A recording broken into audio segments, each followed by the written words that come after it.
또 국가 통계를 조작했다는 감사원 결과가 발표가 됐습니다. 야, 어떻게 생각하면 충격적이에요. 소득 통계도 조작을 했지요. 부동산 통계도 조작을 했지요. 여기에다가 이제 말입니다. 이제 국가 재정 통계도 조작을 했다는 감사 결과가 발표가 됐습니다. 여러분 이거 한번 보세요.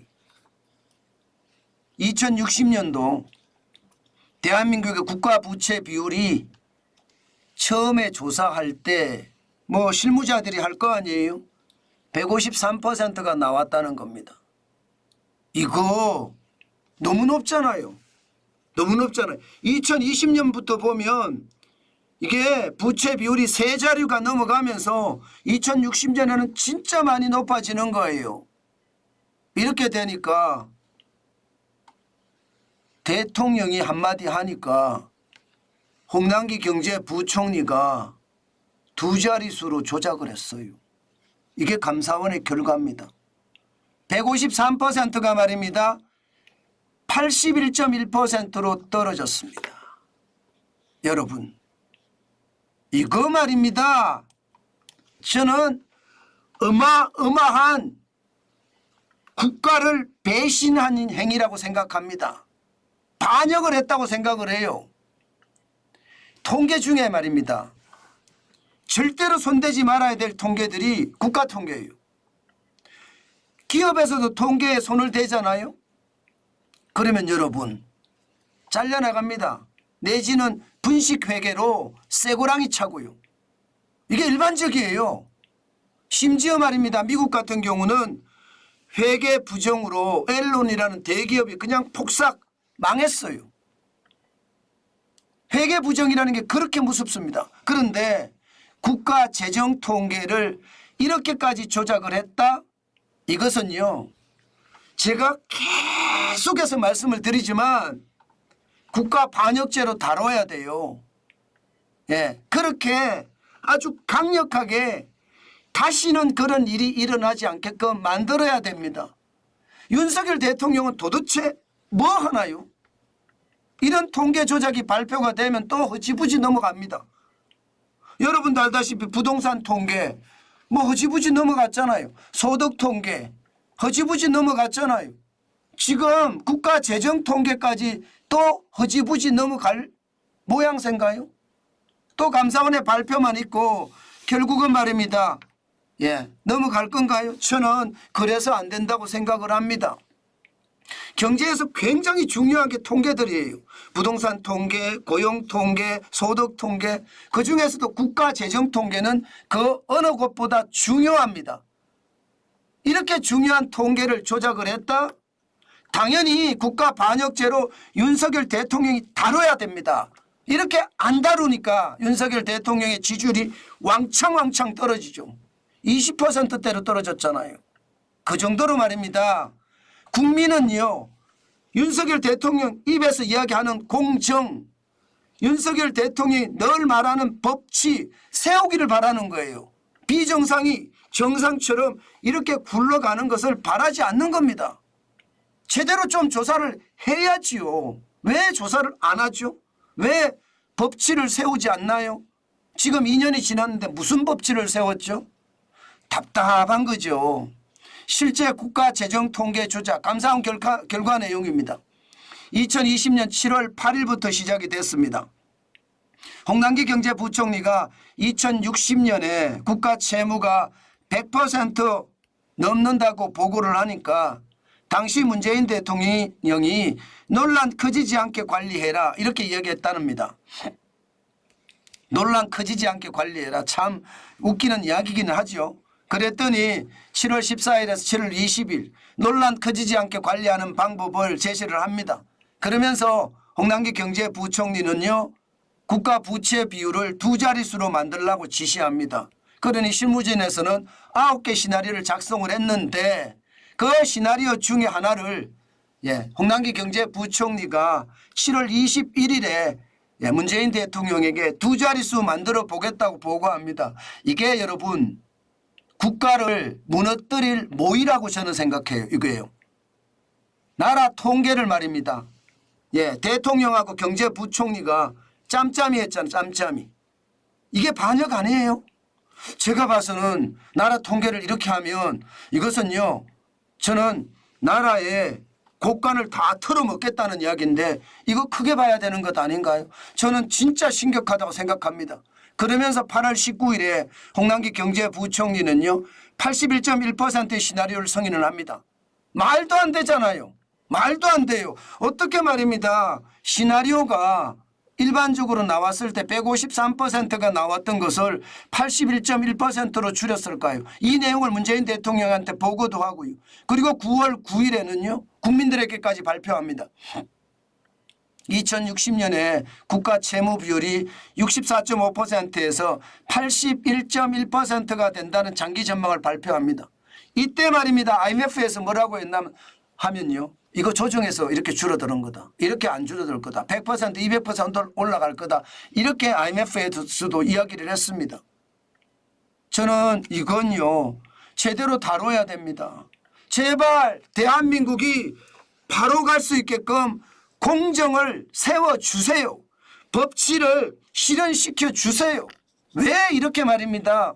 이런 비공정, 불법 그것도 국가 통계 조작을 하는데도 우리는 가만히 있는지 도대체 모르겠다 이런 생각을 저는 할 수밖에 없습니다. 여러분 실제로 감사원에서도 국가 재정 통계를 전망을 해봤습니다. 재추계를 해봤더니 2060년에 148.2%가 나온 거예요. 오죽했으면 감사원이 재추계까지 했겠습니까? 2020년에는 43.5%로 똑같았는데 지금 주황색이 문재인 정부가 조작된 재정 전망이거든요.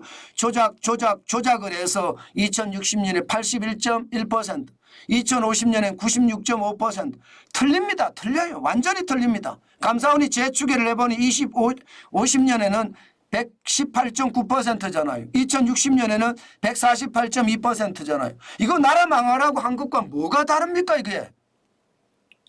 지금 당장 돈 풀려고 돈 엄청나게 던져줬거든요. 국민들에게 말입니다. 국민들이 걱정을 하니까 이렇게 통계까지 조작을 하는 것. 저도 언론사에서 오래 있었고요. 예, 기자부터 사장까지 다 해봤지만 이런 최악의 기사가 나타났다는 건 진짜 솔직히 말입니다. 울고 싶습니다. 왜 울고 싶으냐? 나라가 망해가는데 도대체 언론은 뭐하고 있나 이런 생각도 들고요. 나라가 망해가는 이거는 망해가는 거거든요. 국가 재정 통계를 이렇게 조작을 한다는 것은요. 아니 기업에서도 회계 조작하면 그 기업 곧 망한다고 하잖아요. 국가도 마찬가지인 거예요. 국가도 최악이잖아요. 여러분 그렇게 조작을 해서 돈을 풀었습니다. 돈을 415조 5천억 원이나 풀었습니다. 이명박 정부 박근혜 정부 다 합친 금액보다 훨씬 더 많은 금액을 풀었어요. GDP 대비하면 14.46%를 풀었고요. 415조 5천억 원을 풀었잖아요. 나라 부채를 지금 얼마나 만들어 놓은지 보세요. 나라 부채를.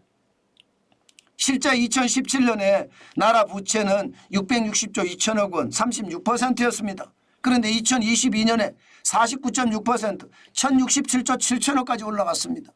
이게 나라를 안 망가뜨렸다고요. 나라 국간을 거들내지 않았다고요. 통계 조작을 해가면서까지 나라 국간을 거들을 냈는데 여기에 대한 공정은 어디 갔나요? 법치는 어디 갔나요?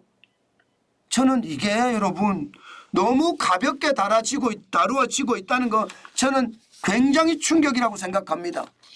부동산 통계도 그렇고요. 고용 통계도 그렇고요. 소득 통계도 그렇고요. 이제 국가 재정 통계까지 이렇게 조작을 했다면 여러분 앞으로 보세요. 앞으로 저는 박사를 한 사람이잖아요. 이 논문을 쓰려고 그러면 통계를 가지고 일반적으로 가정을 검증해 가거든요. 그런데 잘못된 통계가 들어가 있으면 이게 가정이 말입니다. 검증이 안 돼요. 이거는요 국가 자산을 위해서 어마어마한 손해입니다. 지금 나라 국간을 완전히 거들낸 거예요. 이거 제대로 통제 안 한다는 것 저는 너무나 안타깝게 생각합니다. 이게 제대로 정리가 안 돼서 앞으로도 이렇게까지 간다는 것은 여러분 진짜 심각한 문제입니다. 저는 나라가 바로 서야 국가가 부강해지고 국민들의 생명과 안전도 더 보장된다고 생각을 하거든요. 지금처럼 말입니다. 그냥 대충 얼부무리면서 넘어가는 윤석열 정부 절대 그래서는 안 됩니다. 공정과 법치를 내세웠으니 공정과 법치대로 저는 제대로 조사를 해야 되고요. 그 조사가 국민들에게 충분히 납득이 갈 수 있게끔 저는 해야 된다고 봅니다. 지금처럼 그렇게 저는 대해서는요.